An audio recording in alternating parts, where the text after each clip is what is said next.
Hello guys, welcome back to a new video. Today I'll be showing you how to install Windscribe on Arch Linux. So, firstly, open your terminal, like so. You're going to type these words. If you're using Paru, then type Paru. If you're using J, type J, but it's mostly the same.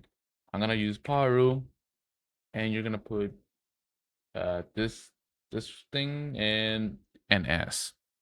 Then you're gonna type Windscribe such slash v2 slash bin. After doing that, type y, enter, and it should be downloading. And yes, you need to put your password after doing that. And like that, Windscribe it finished downloading. So search the app Windscribe real quick, and it should just load up like so. You might need to sign in first. This is how you install Windscribe on Linux, on Arch Linux actually.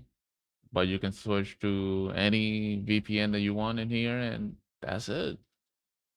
So thanks for watching the video, and that will be it.